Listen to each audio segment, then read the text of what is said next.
Good afternoon, everybody. I, Dr. Shupalpa De, on HOD, Basic Science and Humanities. I welcome you all on the fourth day of our program organized by Dr. B.C. Roy Polytechnic to celebrate the 1 year of national education policy constituted by the Government of India. There are various aspects of national education policy. In this week-long program, different speakers will deliberate on its different dimensions. Before starting our program, just a request to our principal sir, please, if you say few words regarding this scenario. Over to you, sir, please. Okay, thank you. Thank you. Just to Shupalpa, the screen is visible. Screen is visible. Yes, sir. Visible. Okay, sir. Yes. Am I audible? Yes, sir. Yeah. Yes, sir. Okay. Firstly, I heartily welcome Professor Partha Segupta, a renowned professor of economics in the Department of Humanity and Social Science of NIT Durgapur. We are very delighted to have you with us today in this webinar, and I am also eagerly waiting to hear the valuable deliberation today. I hope that this webinar would be a very good session due to your glorious presence. We are very disappointed to organize all the academic activities in the virtual mode due to harsh COVID pandemic situation.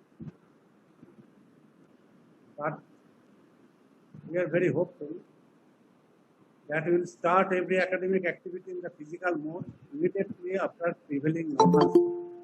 Now I am requesting Dr. Segupta to share his views and expertise on the said topic. So thank you once again for giving us your valuable time out of your busy schedule. So thank you very much, sir. And over to Shupalpa, madam. Today, we are fortunate enough to have us renowned professor and outstanding speaker, Professor Partha Segupta, to discuss on a very relevant issue on effect of national education policy on youth empowerment and sports development. Professor Partha Segupta, Professor of Economics in the Department of Humanities and Social Sciences at National Institute of Technology, Durgapur since 2003, with a teaching experience of over 39 years, including 15 years of postgraduate teaching experience as a visiting faculty of University of Bardhaman and 22 years of research experience. Till date, 30 scholars have been awarded PhD degree under his supervision, and 5 students are ready for submission of thesis. Published 6 numbers of edited volume from International Publishing House and has published more than 100 research papers in international peer-reviewed journals. He acts as an expert in selection process of faculties in different institutes, universities in India. Also acts as an expert in the AICTE team of accreditation, syllabus review committee, member of board of studies of several universities. He has organized several international conferences, workshops, symposium, summer school, winter school on multidisciplinary areas. He has presumed research papers at several international conferences in India and abroad, including winning the Best Paper Award. He is frequently invited as guest speakers at different academic institutes and corporate sectors on multidisciplinary areas. He was the ex-HOD of Humanities and Social Science Department, founder HOD of MBA program, founder HOD of MTech program in Innovation and Entrepreneurship at NIT Durgapur. He served NIT as Dean Administration, Dean Planning and Development in the past. His latest publication is on Gini Inequality Index from Taylor and Francis. So, please, sir, over to you, sir. I request to deliver your valuable presentation. Thank you. Thank you, sir. Okay, thank you, Principal Sir and Shukarpa Ma'am. So my screen is visible fully Yes, sir. and voice is audible. Yes, sir. Okay, so anyone, you please answer. All of you, I hope you are watching the Olympic, Tokyo Olympic that is going on. So what is the latest? Who are the top in the medal tally list? Who are the top in the medal tally list? Name 3 countries. Anyone? Who are the top in the medal tally list? Quick. China, America, Japan. China, America, Japan. Fantastic. So you think of these 3 countries. These are the countries which are technologically advanced. These are the countries where education is at a very, very high level. Students throughout the world dream of studying in these countries. And these countries are also at the top level of the sports arena. And all the medals that they have bagged, these 3 countries together, it is not backed by the older people, but youth. My point of saying is that unless and until a country has a comprehensive, well thought out education policy, neither youth development nor sports development can be developed to the required direction. In all these countries, these China, USA, and Japan, they have a comprehensive scientific education policy for which, or on the basis of which, there has been tremendous youth development and sports development. Our education policy of Government of India that has come into vogue from 2020 last, just 1 year has elapsed.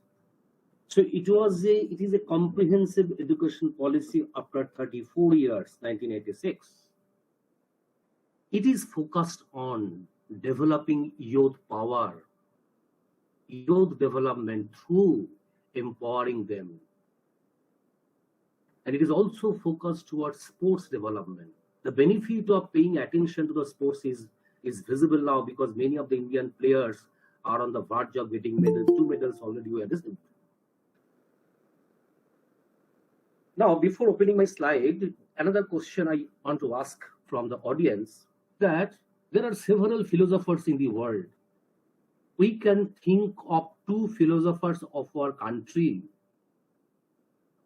who have highlighted the importance of youth development, mind development, character development, attitude development through their writings, through their lectures, through their philosophy. The importance of education, the importance of youth development has not been highlighted, so far as my knowledge goes, by anyone in the world other than these 2 people. They are the pioneer and they are the real Banglar Gorbo. Who are these 2 gentlemen? Anyone? Vivekananda. Vivekananda and our own, that gentleman, that people, that person who gives us the food of thought, that is Rabindranath Tagore. Rabindranath Tagore, right? So just you see what Vivekananda has said. So Vivekananda always focused on the development of both mental and physical strength. Mental and physical strength.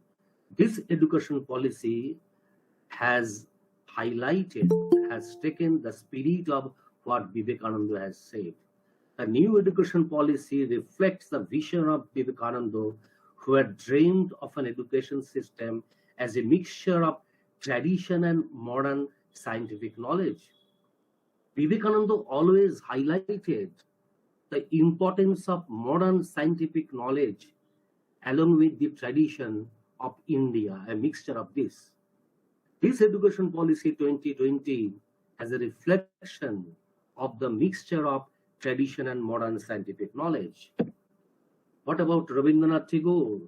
Rabindranath said, the highest education is that which does not merely give us information, but makes our life in harmony with all existence. Simply getting now, it is very interesting that the webinar is organized by the computer science department, and this is the era of the information. So we must not be the mechanical process of collecting and disseminating information. What we should do, what Tagore has said, it makes our life harmony with all existence. So the education system and process that Gurudev ensured in Vishwabharati help deepen education system and get rid of the shackles of subordination. And his main objective was also to make India modern, right? So these are the visions, these are the philosophy of the two great philosophers, visionaries of the world, who are the real Banglar Gorbo up in our Bengal. So their ideology, their vision, their philosophy has been incorporated in the new education policy. Now, in my presentation, there will be three sections. Section 1, NEP 2020 in brief. Here, I will give you first the nutshell, just overview, then some points I will touch. Second section will touch on youth empowerment or youth development, and third one is sports development, right? Now, section 1, education policy 2020 will empower youth.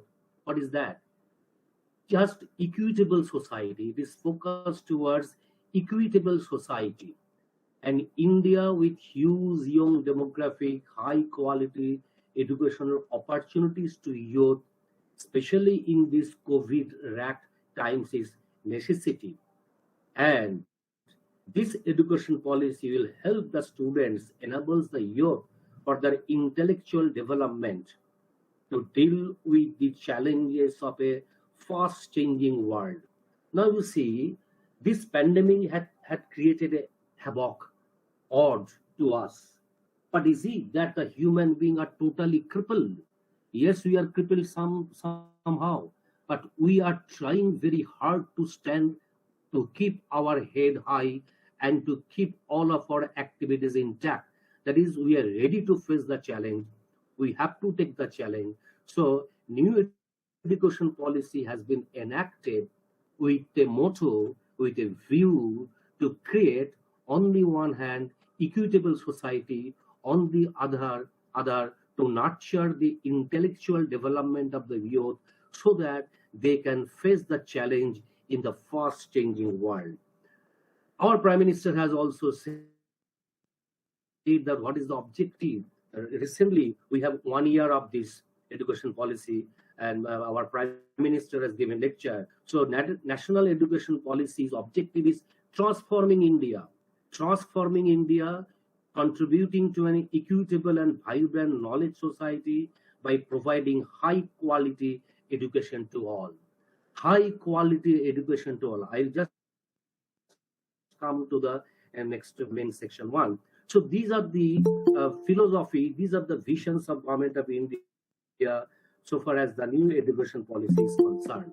Now see, this cartoon or animated picture was there in the front cover of the draft of the new education policy.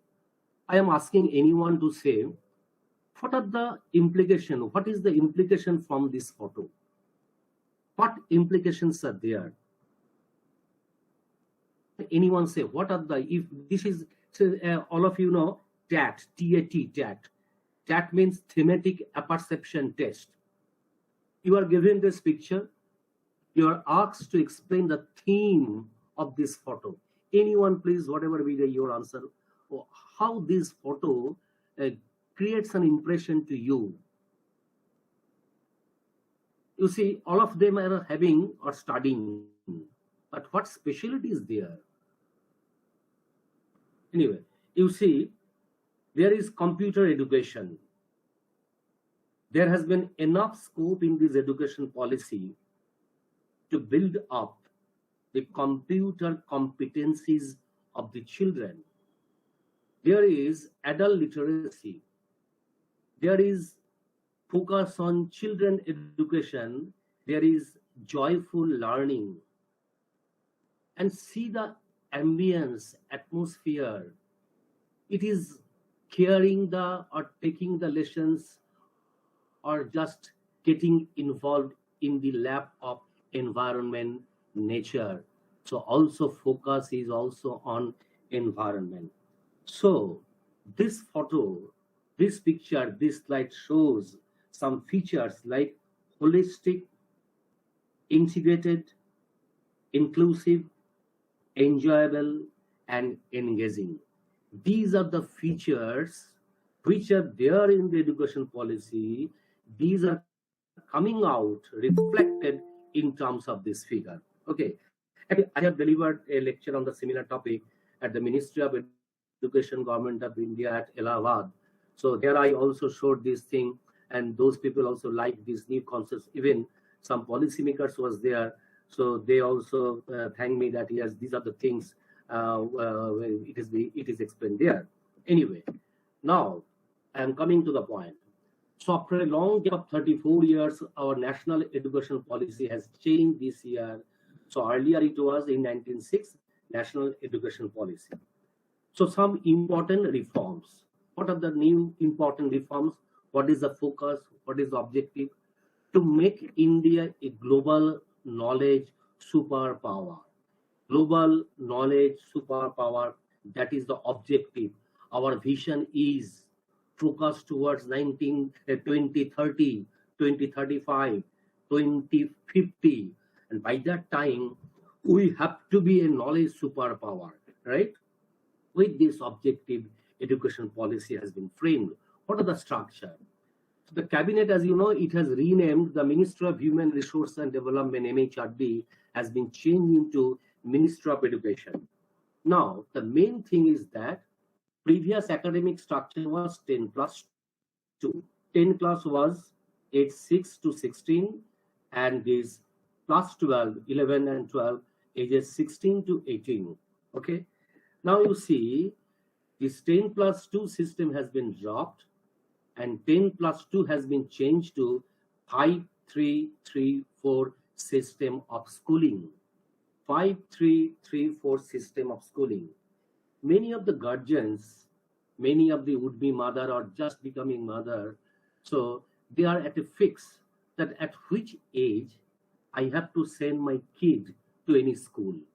If you look at these slides, at this education policy, it is clearly mentioned at from which year you have to send your kid to which school.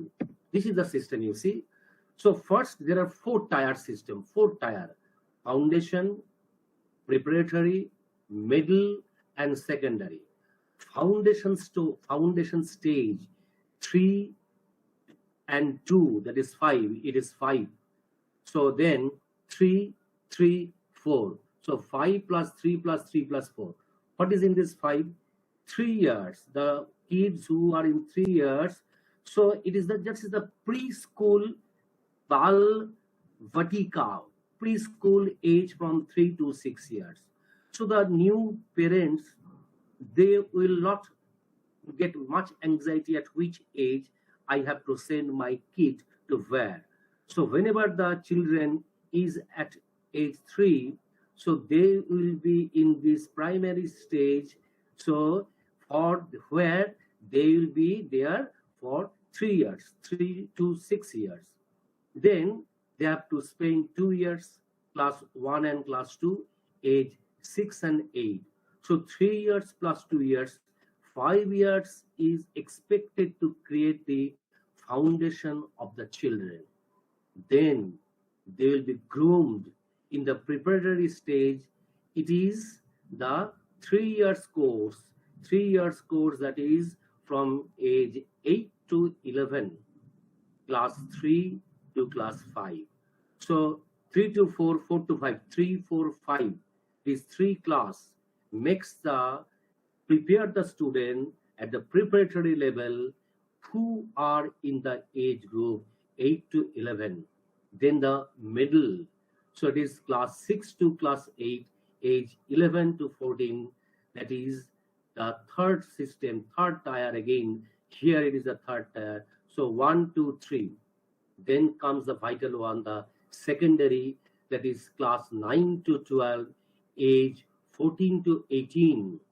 So these are the four pillars foundation, which is unique. Not nowhere in our country before this type of classification of the education tier was prepared earlier. That is the unique feature of this new pedagogical and curricular structure. Now, this system, just I have explained you the foundation stage, preparatory stage, middle school stage, high school stage.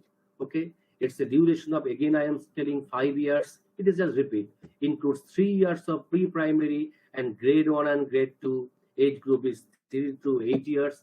Then preparatory stage, it's a duration of 3 years. Includes class 3, class 4, class 5. Age group is 8 to 10 years. Middle school stage, duration of 3 years. It includes 6, class 7 and 8. And age group is 11 to 14 years. Then middle stage and computer coding. You see, at middle stage and computer coding, you see the computer science department who are organizing this webinar, how importance has been given here. So at middle stage computer coding will be taught to the students of class 6 onwards. As a result, they will learn to develop softwares and application from their early age. As you know, the present age and the coming years, coming decade will be the year of computer and its application through the application of AI, robotics, machine learning, data science, etc. And India, having 130 crores population with a huge 45 to 50% young people, they will be the most competent software engineer in the coming decades. And that is why, and as you know, to be just to add one rejoinder, India earns huge amount of foreign currency through our service sector, particularly the IT sector. We are earning huge amount of money, much more higher than the manufacturing sector. Okay, so keeping in mind, focus on that side. So government has in this education policy given due importance for computer education right from the early stage. Then high school stage, it is a 4 years, includes class 9, 10, 11, 12, age group is 14 to 8 years. Now, curricula, pedagogy and schools, learning should be, as I have said, learning should be holistic, integrated, inclusive, enjoyable, and engaging. I will show you that how the new education system has introduced a system of the choice-based credit system, CBC type of system. I'll explain this later on. So students who are studying here in the Polytechnic, so you can learn a lot if you have that appetite and desire. Anyway, so early childhood, new education policy has given care in early childhood care and education. So early childhood care and education, because today's children are future's banyan tree. So if adequate care and education is given to them, so we can achieve a lot. What is there? Universal provisioning of quality early childhood development, care and education must be achieved by 2030 to ensure that all students entering grade 1 are school ready. Okay. Now, during the foundation stage, importance to be given to the mother tongue of the students. That is very fantastic, because unless you are groomed with the education in mother tongue, you cannot adopt the other any foreign language. One myth should be very clear that those advanced countries in the world, the China, Japan, other advanced countries like say France, Spain, Germany, it is not that they are very fluent in English, but they are fluent in their mother tongue. Knowing English is not the one and only requirement. Knowing knowledge, gathering the knowledge is the best, is the primary, is the necessary and sufficient condition. Yes, obviously you have to learn English because you have to communicate with the external world. But your education, primary education should be, will be, ought to be with the mother tongue, which has been given the importance in this new education policy. The holistic development of learners. So this education policy aims to move the education towards real understanding and to keep away the students from rote learning. What is rote learning? Just now the present system, you see the rote learning, preparation, memorizing, examination, forgetting, again exam come, again memorizing, preparation, exam, again it is forgotten. So this is the cyclical, that is the vicious circle of learning. Vicious circle of learning, that is called the rote learning. So this education policy will help the students to keep away from the rote learning, and they will be given the opportunity to choose any course, to study any course, and to study with enjoyment, with clear pleasure, with the holistic approach, with the integrated approach, with the enjoyable and inclusive and engaging attitude that is there. So, objective is to reduce curricular content in each subject. Each subject, just you think of what is our school system of education. So, school children, they are studying Bengali grammar, history, geography, huge course. The bags are fully loaded with the books you have experienced. So this, we have to reduce the curricular content in each subject, and learning should be based on critical thinking, inquiry based, discussion based, discovery based, analysis based. There is some W's are to be injected into the minds of the learner. Which, what, when, and how.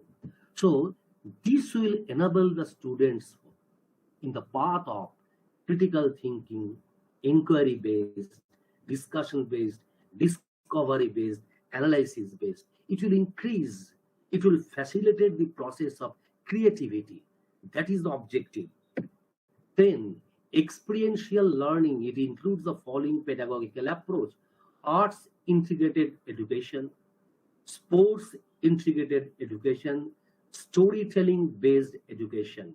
So education should be enjoyable, learning, inclusive, so that by telling the story, the students will get enjoy and they will learn. So arts integrated education. One point it should be noted, nowadays increasingly, it has been realized in our country that without arts and humanities, science and technology cannot grow properly. If you think of the most prestigious institute of the world, that is Massachusetts Institute of Technology. So it is the Institute of Technology. But do you know how many art subject humanities streams are there? So many. So also in the case of the Harvard University, Oxford University, everywhere. Now in our IIT systems, NIT systems, due focus is given on arts and humanities because that create a student's mindset that enables the student to know the society, to know the civilization. And this education policy has given the scope also for sports integrated education and storytelling based education. Okay, multidisciplinary education and flexibility in subject. So students with physics honors or studying in physics in college level, he can choose a subject on English. He can choose a subject on Sanskrit. He can choose a subject on economics. Or suppose a student of mechanical engineering. Suppose you are in Polytechnic, you are studying mechanical or electrical. You can choose a subject of history from some sources. Sources are there. I'll talk to it later on. So there is multidisciplinary education, flexibility in subject So there is broader choice of subjects. This will improve critical thinking and creative thinking. That is the objective. Okay. No stream system, as I am telling. A student can opt for any subjects of any stream of his or her interest. For example, he or she can take a combination of accounts, history, and physics. Okay. Now you see, there has been a new education policy, choice-based credit system. Now there are some online portal, SWAYAM, MOOC, NPTEL, etc. All these are available. And the corona, apart from creating havoc and negative impact, corona has given a very good blessings to us. It is giving you a lot of time. Suppose you are attending Durgapur Polytechnic College by coming from say 10 miles away, 20 miles away, but taking the hazards of buses, trains, these, that, spending pocket money. But if you seriously take the online education, you can learn a lot. And you are getting a lot of time. You can save your time to learn extra subjects which are offered by some top institutes of the country and the world, which you could not have achieved without getting the joint entrance examination. Say, it is not possible for many students to get any degree from IIT, to get any degree from NITs, to get any degree from foreign institute. But by sitting at Durgapur, by becoming a student of Polytechnic Durgapur, you can get a certificate from any institute of the world, because the government has given a scope. Suppose as for 100 credit points, suppose in your Polytechnic there is 100 credit points 4 years, as for example. So 40 credit points you can earn from online courses, and you will get a certificate of that. And it is up to your interest, your focus, your competencies, particularly your interest. You can choose the subjects from a huge basket of subjects.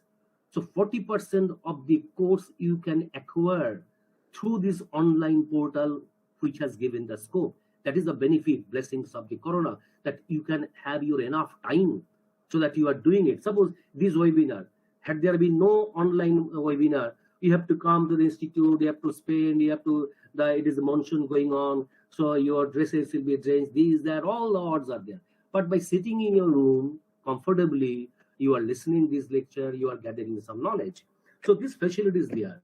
So no language barrier out of, already I have told about this. Sanskrit will be offered at all levels of school and higher education as an important enriching option for students, because it is said, and it's a fact, not only said, it's a fact, that Sanskrit is the root of many languages, Bengali, Hindi, some South Indian languages, etc. And it is also the root of our ancient culture, right? So think of our ancient universities of Nalanda, Takshashila, etc., where it was there. So that due importance will be given to that. It is not that by reading Sanskrit, by learning Sanskrit, you will be Purohit, you will be the priest, okay? It will give you an idea of the intermixing of the different type of mother languages. That is the importance here. Then vocational education. So you being a students of the Polytechnic, you must be very aware that due importance have been given on all type of vocational education, that students will be groomed, students' skill will be groomed, so that student can increase their competencies and creativities. Unless there is vocational education, you cannot acquire skill. So on the one hand, you will acquire theoretical knowledge. On the other hand, you will acquire the vocational competencies through vocational education. So focus is on skill. From 6th onwards, option of vocational subjects are there. That is, say, coding, computer coding, pottery, gardening, etc. So this type of courses will be there right from beginning, from 6th onwards.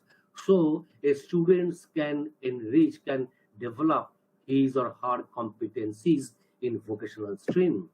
Then digitalization in education. So take digital to rural areas. You know, India is now the fully blossoming. There, the digital India is there. It is the era of digital economy.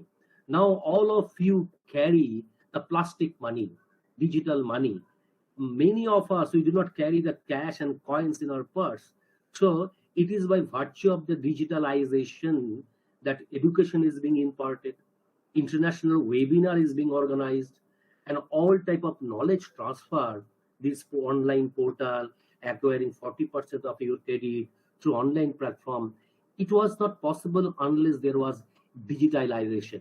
So it is a massive internet connectivity is going on, so that everyone now has a smartphone and the whole world is at your fingertips. So it has, and also these informations will be available in the regional languages, right? And differently abled persons, enough scope has been given in this education policy, so that all section of population, without making any distinction between able and disabled, it has been given scope to enable them to learn through digitalization process and use of technology. As I have said, that use of technology in teaching, learning, assessment, education planning, digital India campaign, administration and management, regulation through public disclosure. So all these are there.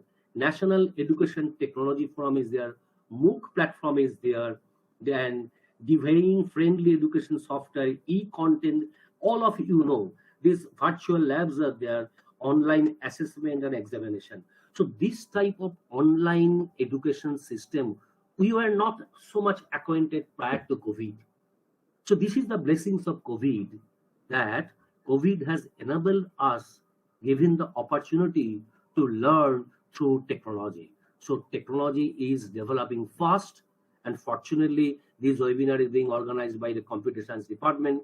It is the computer science who are the real contributors, in one sense, for the development of the technology, which is giving us ample scope to learn. Okay, look with the right from the people, mass education, that is also there. Then promoting Indian arts and culture.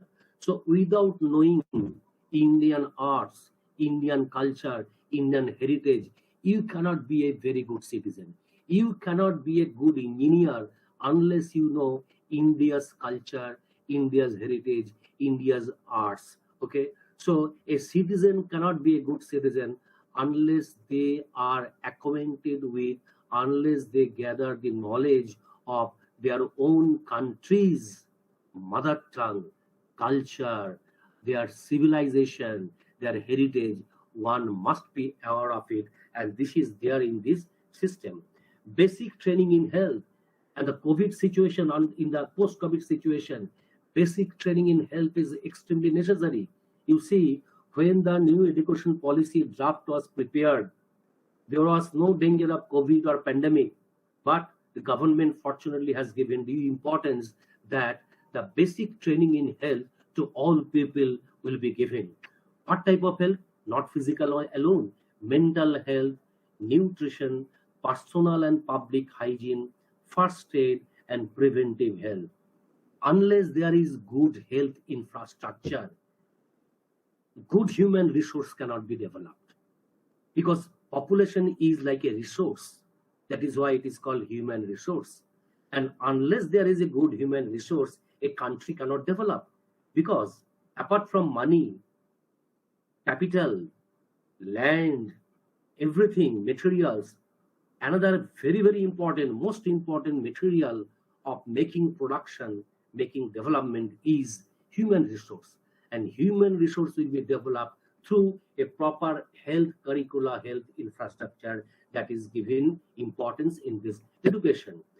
Now, it has become important because a survey of Indian education system, just it has been published. That is why for the first time I am using this slide for you. So the Deloitte company has revealed some striking lacuna in Indian education system, particularly in higher education system. What is there? Lack of quality faculty, 79.7%. Employability of the students when they graduate is only 78%. The remaining are not employable at all. Either they do not know how to express or they do not have the skill. Absence of fresh curricula is 63%. Lack of global perspective, 43.5%. Lack of quality job, 34.8%. Increasing fees, 27%, etc. Others is 10.1. This is the new revelation of the Dell IT company. And you see that recognition for maintaining quality standards in India. As you know, there is a NAC, there is NBA, National Board of Accreditation. These two independent bodies try to ensure that good quality education is delivered in institution. That is why your AICT, your NAC has told you to organize the seminar. What is the purpose? Purpose is to make everybody aware of what is going on in the country, what the government wants through the national education policy. So NAC accreditation status till 2021, we have 334 universities, 5649 colleges, and transition autonomous colleges 187. This I have taken from this NAC, their policies, their journals. So the basic features of this educational policy is quality and span of education is given. It aims to provide infrastructure support, innovative education center to bring back dropout into the system. Major reforms in school education brought by NEP is universalization of early childhood care and mother tongue. Just I will give you some brief, the summary of what I have discussed so far. Then the overviews, pilot studies for online education, digital infrastructure, online teaching platform and tools, Swayam, Diksha, etc. Then content creation. It was not focused earlier. Content creation, digital repository and dissemination, addressing the digital divide, and virtual labs, Diksha, Swayam, all these things, it has to be created. These are the focus, okay? Then training and incentive for teachers, that is very vital, because teachers are the people who will help you to learn. So they are also to be, their skill, competency are to be developed through training and incentive. Online assessment and examinations are to be there, and blended models of learning is there. Laying down standards, it is also there. Okay.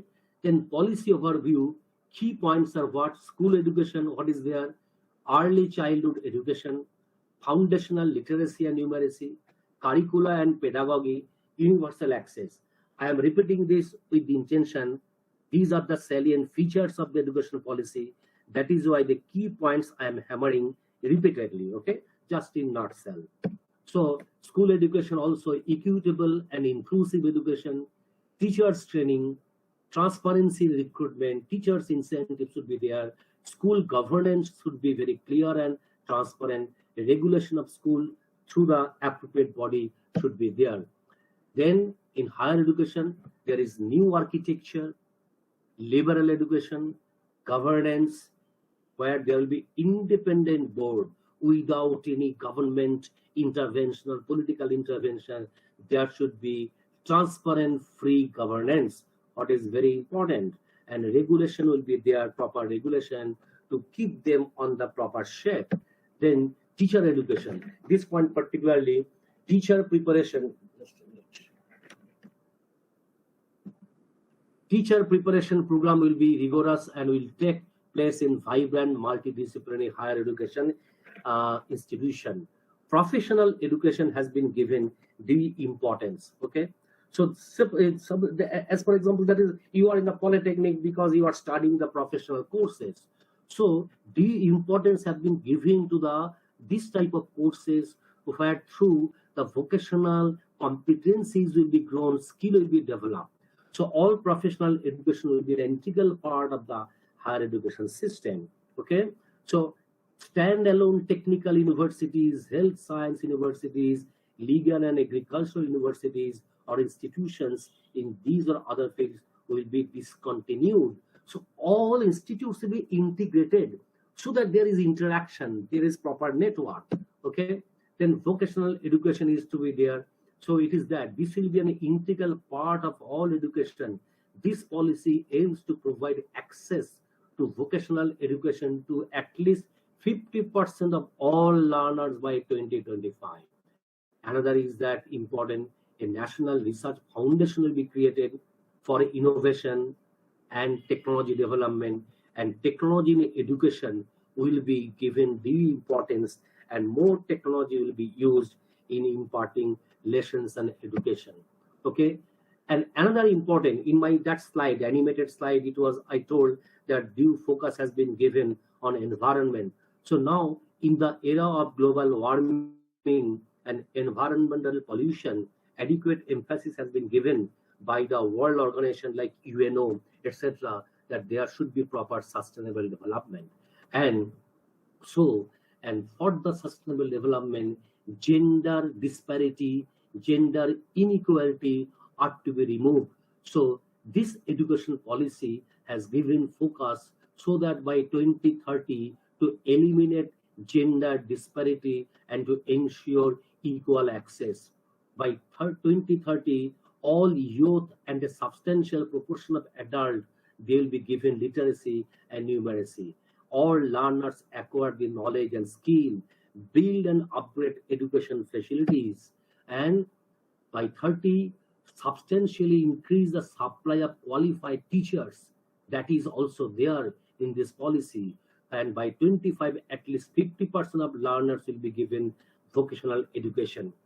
And vocational education is given importance in the new education policy.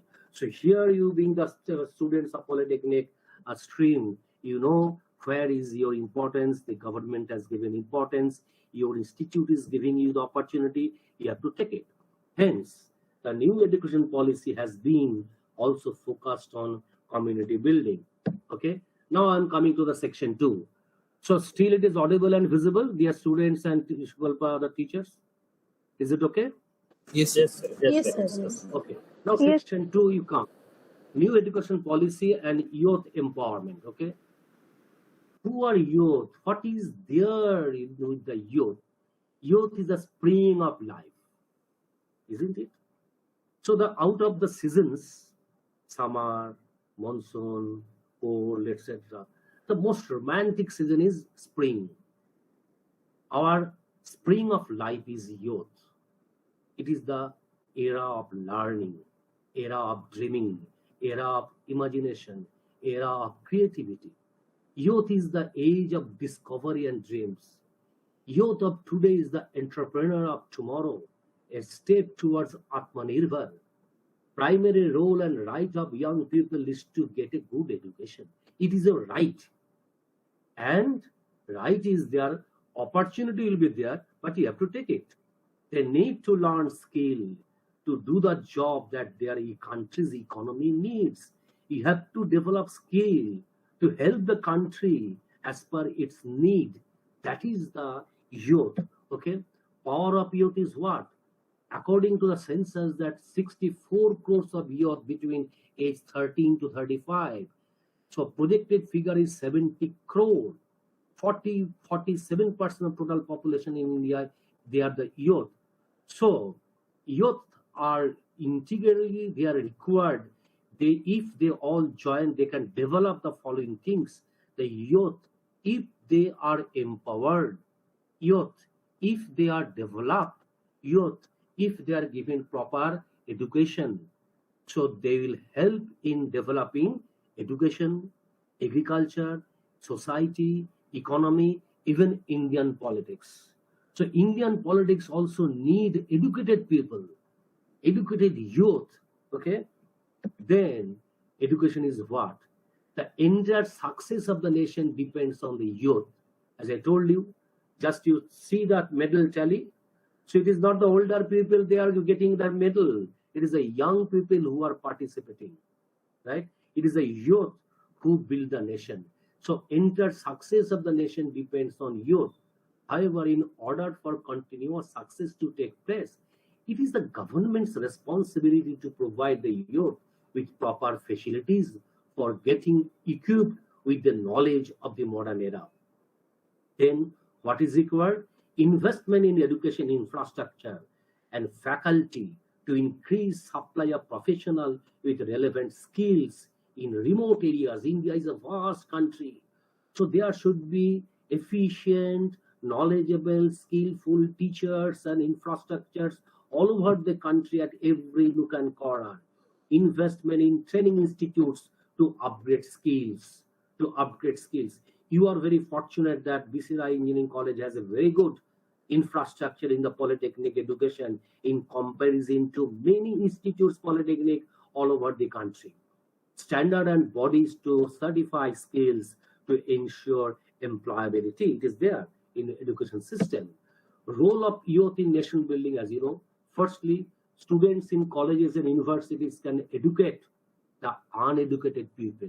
You can educate the uneducated people of your neighborhood, of your slums, of your areas, of your family, of your society. Both male and female students can serve the country by getting militarily trained. It is also required. Thirdly, students can take part in social welfare activities. It is the students who should take. That is why there is NCC, there is NSS, there are so many such students' extracurricular activities, and students should take part. The social involvement is required. Fourthly, the senior students can assist the law enforcing agencies in their work, so that the law enforcing agencies, they should work properly. It is the students' community, they can help them to apply the proper laws for the betterment of the society. What is then comes out is the cooperation, government, social organization, and students to work in close cooperation for the advancement of the country. Again, Vivekananda comes.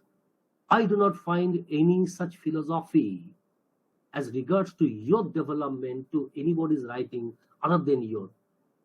So what Vivekananda has told, arise, awake, otho, jago, and not stop till the goal is reached.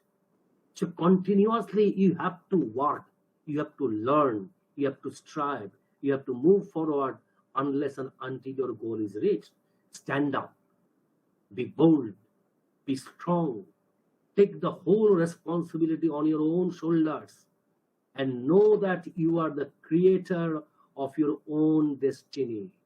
You are your creator, you are your destroyer. If you choose the correct path, you will be creator. If you choose the wrong path, you will be the destroyer. So you being the young age people, you must have a sense of classification between the good and the bad, the ugly and the decent, right? By training by which the current and expression of will is brought under control and becomes fruitful is called education. This is education. And the whole world's secret of existence is to have no fear, never fear of outcome. Do your duty, forget about the outcome. If you do your duty properly, outcome will come either today or tomorrow or day after tomorrow.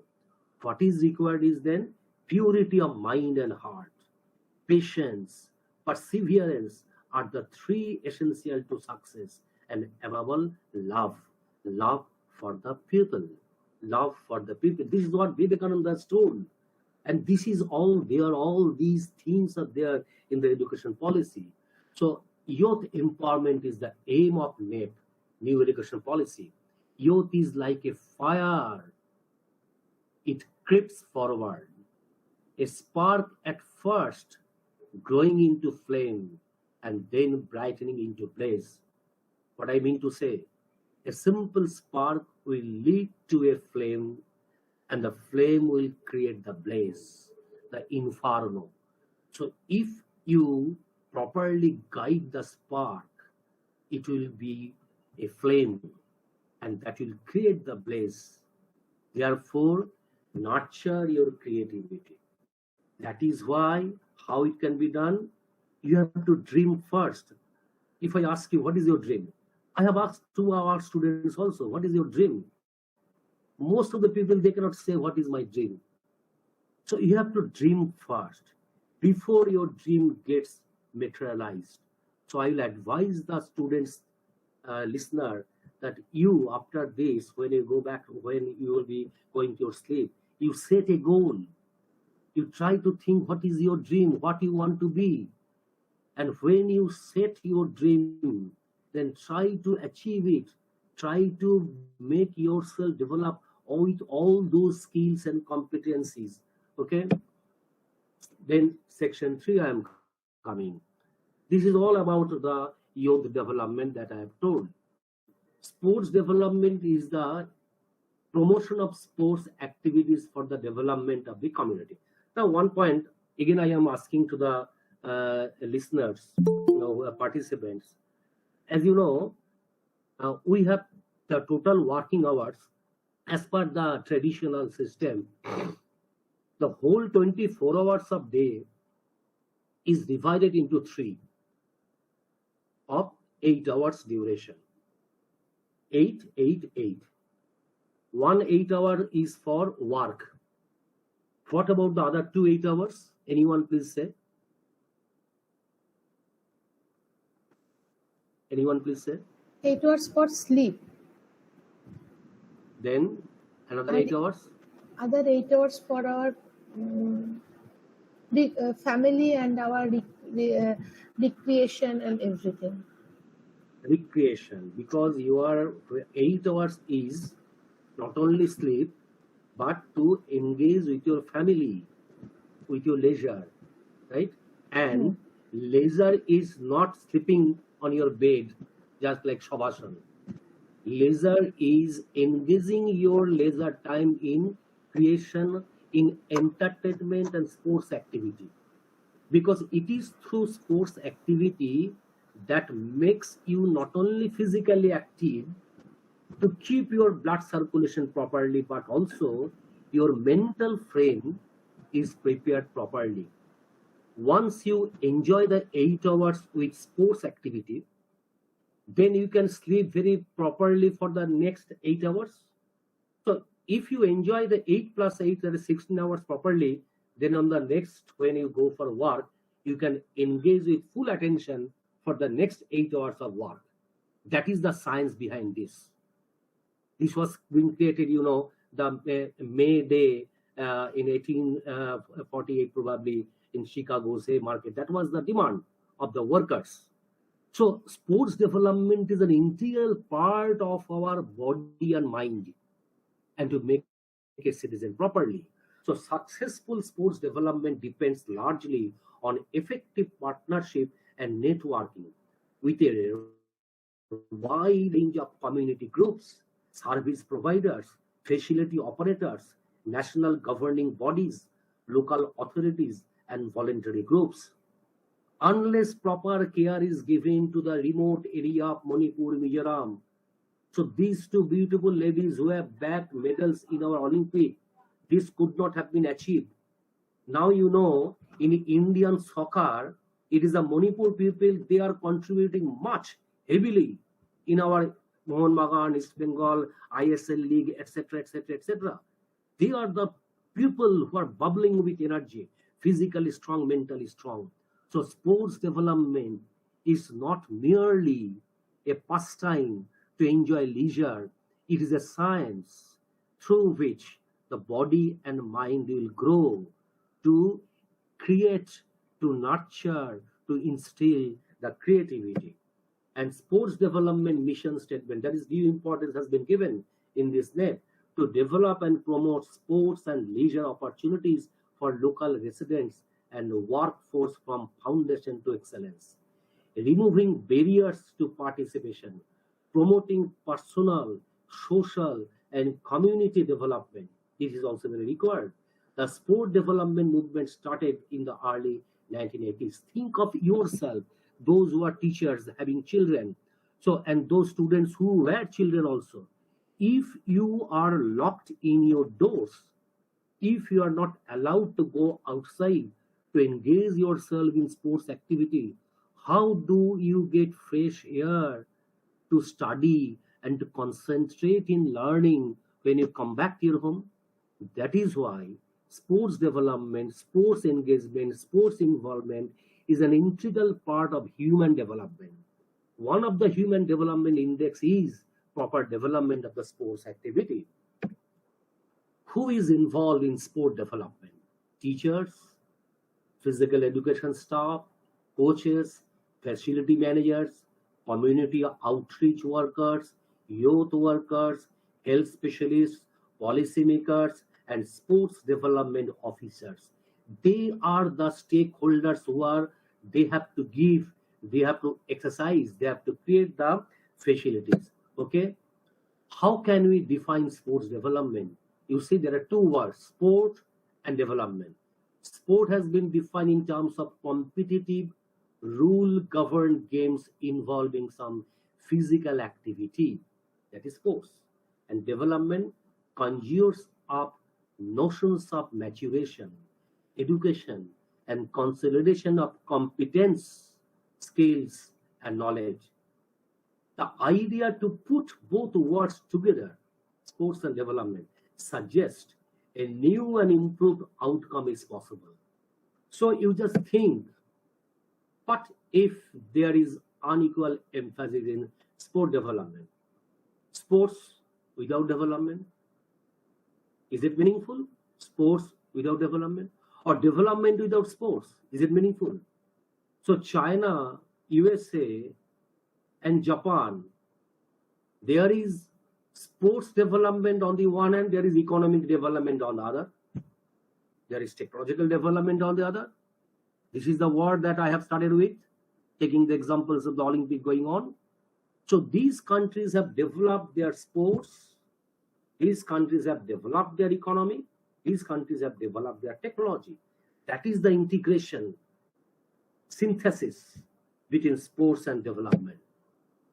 So those engaging in sports development must be in the business of devising better and more effective ways of promoting interest, participation, and performance in sport.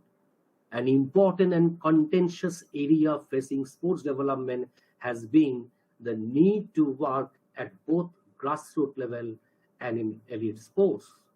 Which is more important, right? It is there. So sports development uses a number of tools to assist the process of providing and promoting sports activity. That is, there should be sports development continuum, models of sport development strategy. Your institute must have this type of pyramid, this type of structure for enhancement of sports activity of the students. It is just like this classification. This is the continuum: foundation, introduction and reintroduction, performance and participation, and excellence. So this is the pyramid structure. At the bottom there should be foundation, then reintroduction, then performance, participation, then and only then you will achieve excellence, and its benefit will go back to the benefit to the economy as a whole. Okay, so sports development can be target specific. What are the target? Community groups, older people, young people, ethnic groups, facilities, leisure centers, local parks, youth centers, schools, sports specific development of any sports like football, cricket, hockey, athletes, etc. So all such things are there in the new education policy. And I thank you, the organizer, that you have given a right caption for the webinar of sports development, youth development, because all these things are there in the new education policy. So new education policy and sports management, I have taken this figure. You see the children, these children with a huge ball. So we must endeavor to make our young children fall in love with sport rather than see it as a burden. It should not be a burden, but it should be a pleasure. It's a thing of pleasure. That is why my parting comment: care children, nurture children, educate children, protect children, empower children. Today's seed and sapling is tomorrow's tree. Now, you being the students, you have already covered the children age, but you must give a sympathetic hand attitude to the children of your society, And teachers, naturally, I am also a teacher. I have the same outlook. Due care, importance to be given to teacher. And another my parting comments to the students. Hello, students. Are you listening? Are you good? Are you okay? Is it good to you? Are you satisfied with this? Yes, sir. Yes, Okay. sir. So last my parting sentence, Sir. my experience. Or just I share my experience. All of you most likely, or suppose you have purchased a coupon for attending a buffet dinner at say Durgapur multi-star hotel, say Fortune or City Residency, etc. Or you have attended any marriage ceremony anywhere where there is a buffet type dinner. Have you attended? Anyone? Buffet dinner? Buffet? All of you know? Buffet? Yes, sir. Yes, sir. Acha, ठीक है. So in the buffet, if in the buffet there is initial stall of before main course, there is papri chaat, there is puchka, there is that, etc. So I have seen students who are seen people also, adult people also. So they have purchased 1,000 rupee ticket for say fortune dinner or lunch. So they are taking papri chaat, puchka, dessert, these, that, etc. The chicken pakora, these, that, etc. Everything is finished, and the organizer is laughing that how foolish they are. They are just filling their stomach with all these bogus things, and they could not take the chicken legs or the biryani or these and etc. My point is that everything is there in the society. You have to choose what thing you will pick up for your betterment. Will you pick up those stuffs which are bogus for health, or you will take the good stuff which are good for health? This society, your institute, has given ample opportunities. It will be given opportunities. This pandemic has given opportunities for your learning, for your development. It is you who have to choose it. With this, I thank you all. I hope that you will take a bit of lesson from this lecture, and if you can remold your attitude, that will be the reward or benefit of my lecture. Thank you all. Thank you, sir. Thank you. Thank you, sir. Thank you your presentation. And if anybody have any question, please you ask the question to sir. Any So what about students feeling? Let the students speak. Because teacher's existence lies with the students. Did you like it? Are you benefited?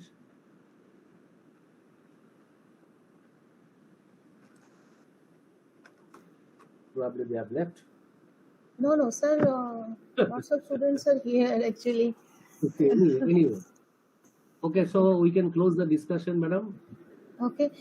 Yes, sir. Achha, one question from my side, that new education policy, how it reflects in their job. That is, when after completion of their degree, suppose anybody physics plus history, he have the combination, or somebody they have the mechanical science with the Sanskrit, they have the combination, and how it can reflect in their job life. Right.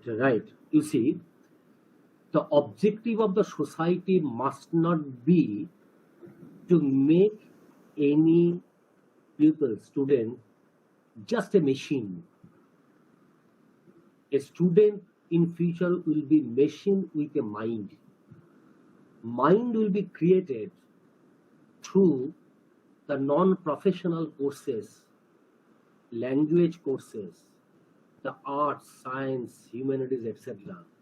That will help you to learn the society, the humanity, the civilization. Engineering course, mechanical, electrical, whatever it is, it will make you capable of handling the engineering side. So any engineer without the knowledge of the society, without a bondage for the society cannot be a good engineer, because ultimately engineer has to know what is the need of the people, what people want. So if you have to judge the people, if you have to judge the society, you have to innovate new ideas, new things. And innovation will be developed only through knowing the society, apart from the skill. So suppose a student of mechanical engineer, he is taking Sanskrit, right? So Yes. mechanical engineer is his core subject. Sanskrit is his minor subject. His main degree will be mechanical. It is not that in factory he will take a class of Sanskrit, but Sanskrit knowledge will will broaden his mindset. It will broaden his mindset. It will encourage him to know more of the history of the country, of the society, of the heritage. Similarly, suppose unless a student, or suppose an engineering students, there are many engineering students who are very efficient in literature. Unless you know the literature, you cannot get the philosophy, because literature gives you a philosophy of the society, and the philosophy helps you to learn the subject properly, to give you a proper direction, right? That is the linkage, that is the benefit. Okay. Okay. Thank you, sir. Thank you. Thank you for your nice presentation. And I just want to share our appreciation certificate from our institute, which is given to our sir. Just a minute, sir.